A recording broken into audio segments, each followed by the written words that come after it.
Hello viewers, I'm your host Pratiksha Mishra with another episode of South Asia Focus. Let's first talk about Indian Prime Minister Narendra Modi's recent visits to Brunei and Singapore, which mark a significant expansion of India's strategic outreach in Southeast Asia. In Brunei, PM Modi's historic visit led to agreements on fintech, cybersecurity and long-term LNG supplies, while also celebrating a new direct flight route to Chennai.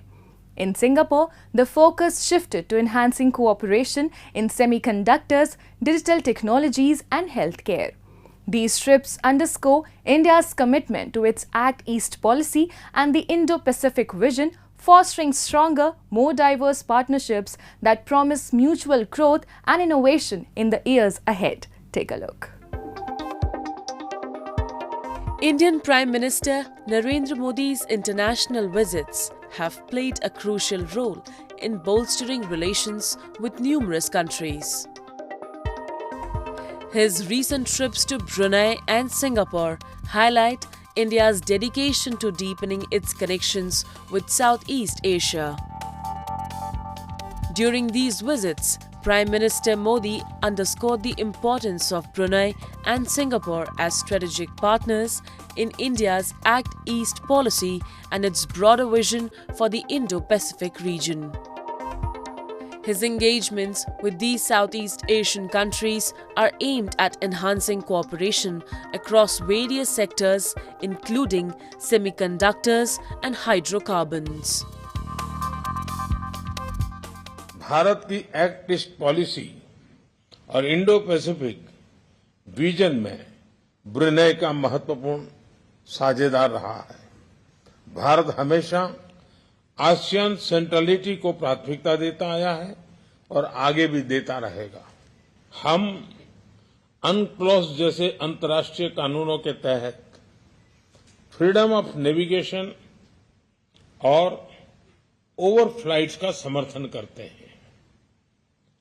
हम सहमत हैं कि इस क्षेत्र में code of conduct पर सहमति बने। हम विस्तारवाद नहीं, विकासवाद की नीति का समर्थन करते हैं। During Prime Minister Narendra Modi's historic visit to Brunei, marking the first time an Indian premier has made a bilateral visit there, he and Sultan Hassan Al Bolkiah agreed to elevate their 4-decade-old diplomatic relationship to a more advanced partnership. They discussed expanding collaboration into emerging fields like fintech and cybersecurity. The two nations also agreed to broaden their space cooperation to include satellite development and explored the possibility of long-term LNG supplies. Additionally, they signed a memorandum of understanding to collaborate on telemetry, tracking and telecommand stations for satellites and launch vehicles. The visit also saw the celebration of a new direct flight route between Bandar Seri Begawan, Brunei's capital, and Indian city of Chennai. India and Brunei have a warm relationship characterized by mutual respect and shared understanding on various issues. Their ties are rooted in a millennium of historical, cultural, and traditional connections. After his 2-day visit to Brunei, Prime Minister Modi travelled to Singapore to strengthen the strategic partnership with the Southeast Asian nation, following an invitation from the Singaporean Prime Minister Lawrence Wong. During Prime Minister Narendra Modi's visit, India and Singapore signed memorandums of understanding to enhance cooperation in areas such as semiconductors, digital technologies, skill development, and healthcare.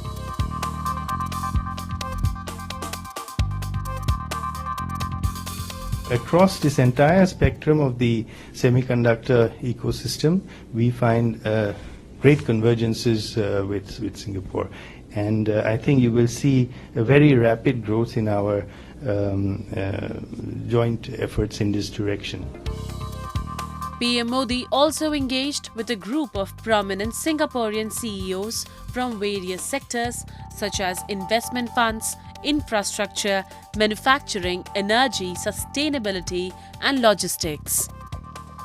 He expressed gratitude for their investment activities in India and recognized the significant contribution of Singaporean business leaders in enhancing bilateral relations and fostering economic collaboration between India and Singapore. It's very exciting, to meet with Prime Minister Modi in person. His leadership is exceptional. For the past, this is his third term, right? For the past 2 terms, you can see that India has become one of the major player globally, the 5th largest the economies in the world.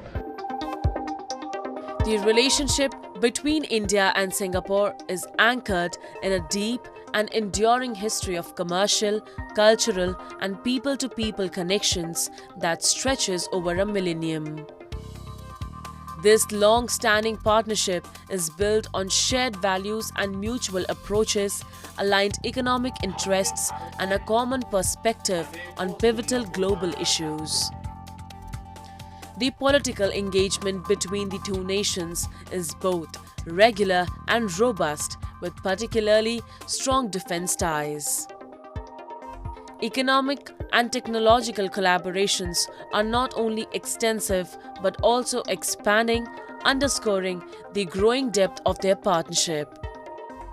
Moreover, the cultural and human links between India and Singapore are dynamic and vibrant, continuously enriching and strengthening their bilateral bond. PM Modi's engagements in Brunei and Singapore highlight India's commitment to enhancing its role in the Indo-Pacific region and fostering closer ties with key partners. With a focus on collaboration across diverse sectors, these partnerships promise to drive growth, innovation, and mutual benefit for years to come.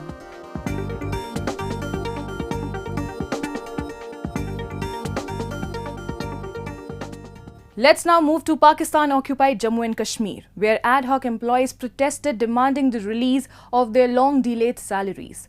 The workers, hired temporarily across various departments, claim that salary suspensions have caused severe financial strain, affecting their families and children's education. They argue that despite the enactment of a law to regularize their employment, the legislation has yet to be enforced. This ongoing issue highlights the broader problem of job insecurity and disparity faced by temporary workers who often perform similar duties as permanent staff but without the same benefits or stability. A report.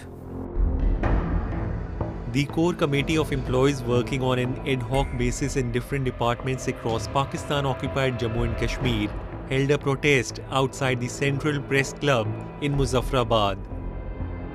The demonstrators displayed placards and banners with various slogans demanding release of their salaries. They reported that the suspension of their salaries over the question of merit has led to their children being expelled from schools and severe financial difficulties at home.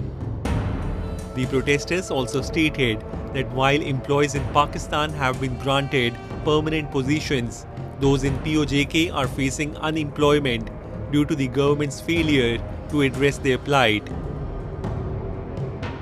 हम भी merit के तहत ये मुख्तलिफ महकमा जात में भर्ती हुए हैं और ज़ाहिर हमें भी अपने घर से तकर्री आर्डर नहीं मिले हैं। हुकूमत वक्त नहीं आइन और कानून ज़ाब्ते के तहत हमारी क्वालिफ़िकेशन के मुताबिक हमें नौकरियों में लिया, हमें हमारी इंडक्शन हुई। तो ये कैसे मुमकिन है कि इतने साल गुजारने के बाद ये लोग आप कहें कि ये मेरिट के ख़िलाफ़ भर्ती हुए हैं? ऐसा कुछ नहीं है। पूरी दुनिया में आलिजा ये देखा जाता है कि क्वालिफ़िकेशन के साथ एक्सपीरियंस को बड़ी अहमियत हासिल होती है, इसको अहमियत दी जाती है। एक ये हमारी रियासत है जहाँ तजर्बे की कोई वक़्त नहीं है और वो लोग जो साल आ साल से शानदार खिदमात अंजाम दे रहे हैं, बेहतरीन रिज़ल्ट्स दे रहे हैं, उनको बेहक जुम्मश कलम ये कह के कि इनकी तकर्री खिलाफ मेरिट हुई है निकाल देना, मेरे ख्याल में ये जुल्म है, नाइंसाफ़ी है। In 2021, the POJK Assembly enacted a law to regularize the employment status of specific categories of contractual, ad hoc or temporary government workers. Protests rose due to the government's failure to enforce this legislation, highlighting significant frustration among the affected employees. कि 1991 से लेकर आज तक मुलाजमीन मुख्तलिफ वज़राए-आज़म मुख्तलिफ हुकूमतें आईं, वो लगाती रहीं अपने अपने तरीक़ाकार के मुताबिक।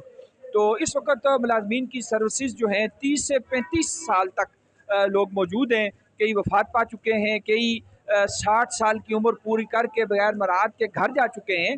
इन सारी सूरत हाल को देखते हुए और चारों सूबों में जो कानून साजी हुई है, फेडरल में हुई है, इन सारी चीज़ों को देखते हुए गुज़श्ता हुकूमत ने एक एक्ट बनाया था 2021 का एक्ट। हम मुतालबा करते हैं कि वो 2021 का एक्ट वो बहाल किया जाए। The problem of ad hoc employment in regions such as POJK is a long-standing and contentious issue. Ad hoc employees hired temporarily without permanent contracts face job insecurity and often receive lower wages than permanent staff despite performing similar duties. The lack of progress in resolving these issues has led to protests and advocacy efforts by the affected employees. Time now for Asia This Week, the stories from across the continent. New Zealand Prime Minister Christopher Luxon met with South Korean President Yoon Suk Yeol in Seoul to boost bilateral ties.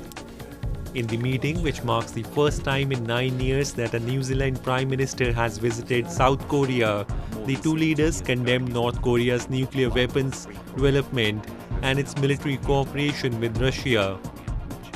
Luxon and Yoon agreed to speed up discussions on elevating their relations to a comprehensive strategic partnership at a meeting in Seoul.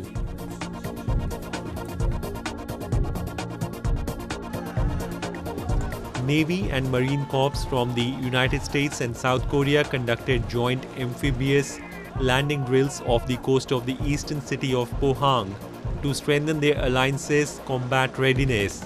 South Korea and the United States have regularly conducted the Sang-yong exercise since 2012 to enhance their defensive posture on the Korean peninsula and improve naval and amphibious capabilities. The United Kingdom's Commando Force also participated in the exercise for the second consecutive year.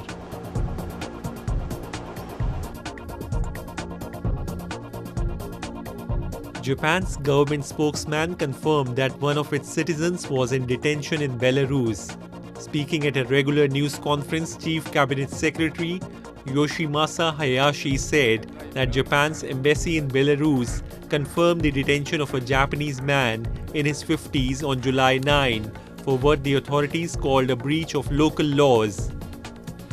Belarusian media said the detained Japanese national was allegedly involved in gathering intelligence on social and economic conditions in Belarus, the implementation of China's One Belt, One Road initiative, and the situation along Belarus's border with Ukraine.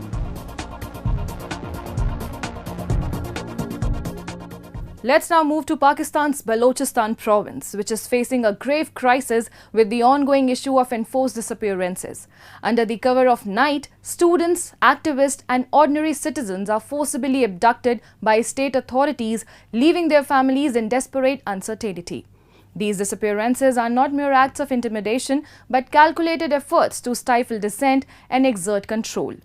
The government's failure to address these cases have drawn severe criticism, intensifying regional conflicts and posing significant risk for Pakistan's stability. Take a look.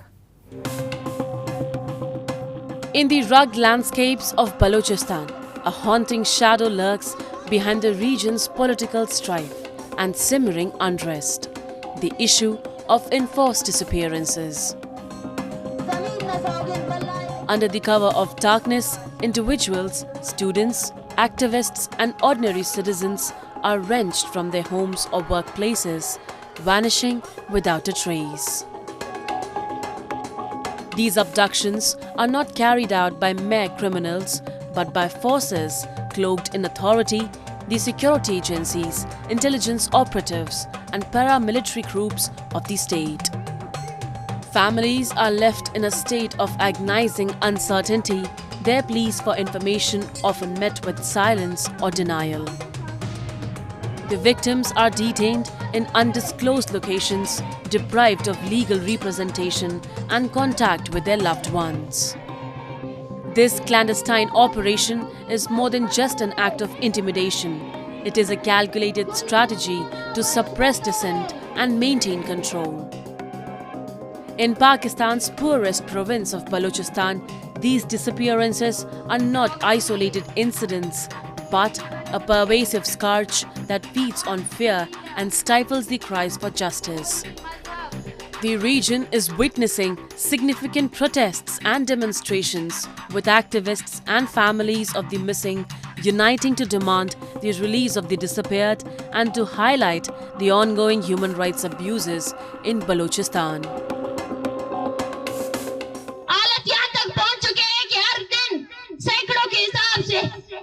ये लोग आकर आ रखते हैं, यहाँ पर आकर बैठते हैं और इनमें इजाफा होता जा रहा है, ये कम नहीं हो रहे हैं। अगर मेरी आवाज बलूचिस्तान के कोने कोने तक पहुंच रही है, मैं तमाम लापता अफराद के लायकीन से ये अपील करती हूँ कि वो बाहर आए, अपने प्यारों के केसेस को रजिस्टर करे, पुरअमन तरीके से एहतजाज करे, प्रेस कॉन्फ्रेंस करे। Numerous activists, journalists and ordinary citizens have gone missing in Balochistan, often alleged to be abducted by security forces or other state actors. The government's failure to conduct thorough investigations or account for the missing has drawn widespread criticism. Reports of extrajudicial killings by security forces have further intensified distrust between the Baloch population and the state. ये दो का पास फरेबी रियासत, फरेबी इसकी army जब मुंह की खाती है तो उसके बाद नियत लापता अफराद को फेक इनकाउंटर्स में कत्ल करती है। मैं आप सबसे गुजारिश करती हूँ, लापता अफराद के लवाकिन से गुजारिश करती हूँ कि वो अपने प्यारों की गुमशुदगी पर खामोश नहीं रहें, और इसी तरह जिनके प्यारों को अगर ये लोग फेक इनकाउंटर में भी कत्ल करते हैं, उसके बाद भी उनको आना चाहिए, उनको एहतजाज करना चाहिए और बताना चाहिए, इस रियासत की आर को बताना चाहिए कि ये किस तरह निहत्ते लापता अफराद को मार रही है। In Balochistan, the cycle of enforced disappearances and human rights abuses has exacerbated violent conflicts between separatist groups and security forces. Ignoring these pressing issues could have a serious political and social repercussions for Pakistan. Moving on. In Dhaka, thousands of students and supporters rallied to mark 1 month since former Prime Minister Sheikh Hasina's removal. The demonstration, mainly composed of Muslim male students, saw participants carrying Bangladeshi and Palestinian flags while chanting slogans demanding Hasina's extradition. In Bangladesh, the crisis continues amid doubts about caretaker government's ability to restore stability. Here's a closer look at the situation. Thousands of students and their supporters took to the streets of Dhaka to mark the 1-month anniversary of the removal of former Prime Minister Sheikh Hasina. The large-scale event, which was called the March for Martyrs, honored those who lost their lives in the protest that led to Sheikh Hasina's ouster. The demonstration, predominantly composed of Muslim male students, featured participants carrying Bangladeshi and Palestinian flags. They chanted slogans like "The blood of the martyrs is our strength" and "Execute Hasina." The unrest, which resulted in over 1,000 fatalities, was initially triggered by widespread opposition to government quotas for public sector employment.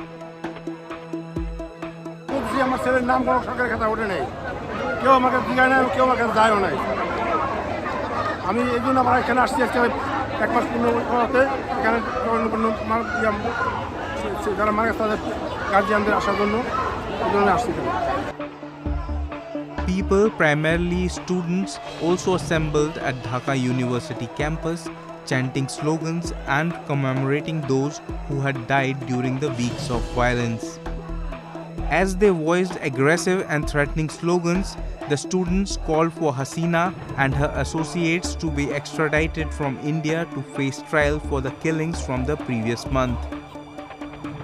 In Bangladesh, Nobel Peace Laureate Muhammad Yunus was recently thrust into the role of leader for the caretaker government following a period of intense violence that had severely destabilized the nation. Under caretaker administration, however, there are significant doubts about the effectiveness of efforts to restore peace and stability. এই interim government থেকে আমরা একটাই আশা যে উনি আমাদের দেশে আমরা যে অধিকারের জন্য আমরা এই আন্দোলনে লড়েছিলাম উনি আমাদের সেই অধিকারটা ফিরিয়ে দিবে এবং আমাদের সেই অধিকারের ব্যবস্থা করবে যাতে আমরা আমাদের একটা স্বাধীন দেশে পূর্ণ একটা ব্যবস্থা পাই যাতে আমাদের সার্বিকভাবে আমাদের উন্নত করার জন্য। The former Prime Minister of Bangladesh, Sheikh Hasina, has called for justice, demanding investigations into those responsible for igniting the summer riots, and has sought accountability for rioters, vandals, and perpetrators of violence. Recently, Bangladesh was plunged into severe political and social turmoil marked by widespread violence and unrest. This crisis, which intensified over several weeks, stemmed from growing discontent with the government and deteriorating economic conditions. The situation reached a climax when Hasina was forced to resign due to the overwhelming pressure from violent protests and demonstrations. In a dramatic turn, she fled to neighboring India, highlighting the gravity of the crisis and her administration's inability to manage the rapidly escalating situation. However, the removal of a long-standing leader has created a power vacuum, amplifying political instability. This instability has provided radical groups with an opportunity to recruit individuals who feel marginalized. Experts believe that such an environment can cultivate radical sentiments, especially among disaffected youth and extremist factions who may see violence as a valid approach to achieving their political or ideological objectives. The unrest has already exacerbated political and social divisions in Bangladesh, and attacks on Hindu communities are being employed to incite sectarian conflict and galvanize extremist elements. With ongoing demonstrations and rallies, Bangladesh's future trajectory is increasingly uncertain. And with that, we come to the end of this week's episode. See you next week. Goodbye and take care.